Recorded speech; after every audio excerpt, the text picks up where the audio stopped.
Hi everybody, I'm going to be showing you my 1970 Mustang Fastback project that we just got here on Riggs Garage.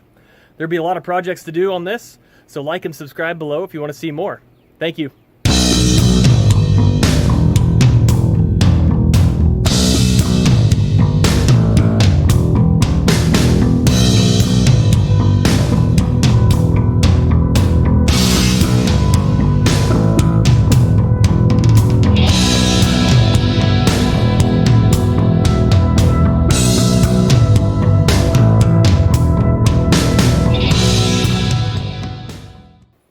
Here she is, top of the list dream car for me.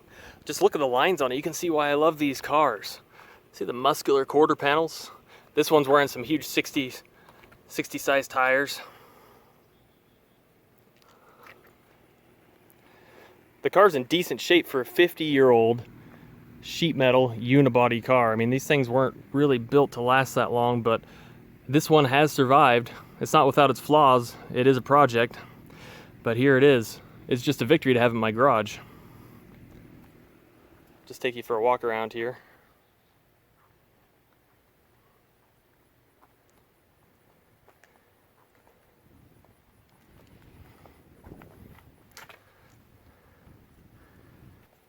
I've been working on a deal on this car since November or December last year, and it is July now, so you can see how long I've been working this deal. The car wasn't for sale, and I inquired about it with a family friend.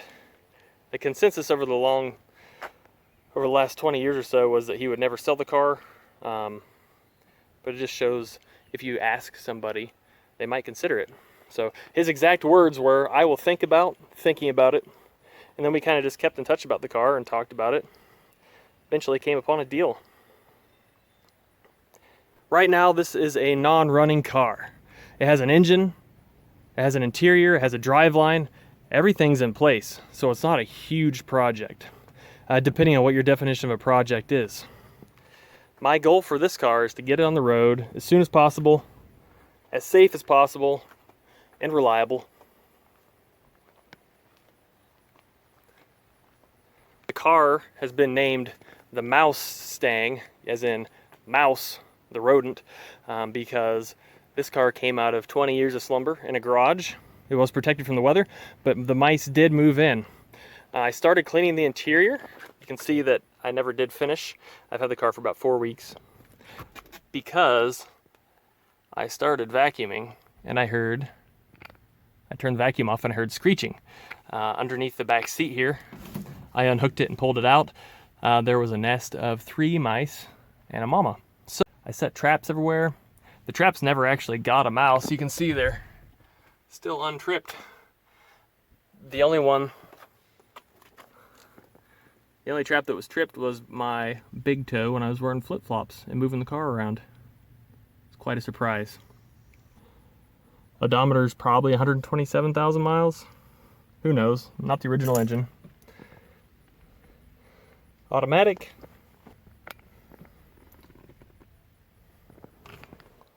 Like I said, it's all here. The fastback panels are all here. And you can see some of the white in the trunk there. It's got the fold down back seat. The car has a Ford 9-inch rear end with some sort of locker in it. So we should be able to do some sweet 2-tire burnouts.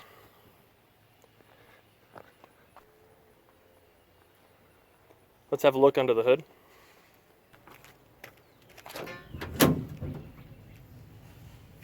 Small block Ford. This is a 289 block. It supposedly has 302 heads. I actually had paperwork on this engine being rebuilt in the very late 80s. The car was barely driven in the 90s, and then it was parked. In about 1999 is when the last tag expired. So that's kind of the story on this engine. It supposedly has about 2,000 miles on it. If you grab hold of the harmonic balancer, you can crank the engine over by hand. So I'm assuming it's going to be a runner. Excited to find out. Chrome alternator plus 30 horsepower. It's sat with the carburetor off, so there are like rat turds and stuff down in the intake. So I'm gonna have to pull the top of the engine off, vacuum it out, clean it all out, make sure it's not crazy, make sure some rat didn't haul a bolt or something shiny down in there, some metal stuff. And then I'm gonna piece it back together. The owner had started to take the engine apart to pull the engine and start a restoration, but he started and then it sat like this for the last 20 years. All the bracketry is off, the power steering's here, everything's present. I've got a box full of parts, I've sorted them out, I've bagged all the bolts, so I know where all the bolts are. I have the Holley carb, I'm gonna rebuild that, and then I'm gonna clean the engine up and hopefully get it running as it sits. So we got the small block Ford C4 transmission, automatic transmission behind it, and then behind that's a 9-inch with some sort of locker. Should be fun. So here's the plan. The first thing I want to do is get the engine running. We're going to do new gaskets, we're going to clean it, we're going to rebuild the carburetor, and then we're going to prove that it runs and doesn't need any other mechanical work on the engine. I mean like rebuild, things like that. We're going to make sure it doesn't need any of that. If it does, we'll stop there, we'll do that. Alright, the second thing is we need to take care of any structural integrity issues. Right now the only one I see that would prevent me from driving it would be the rear passenger side frame rail. I'll show you a picture below here.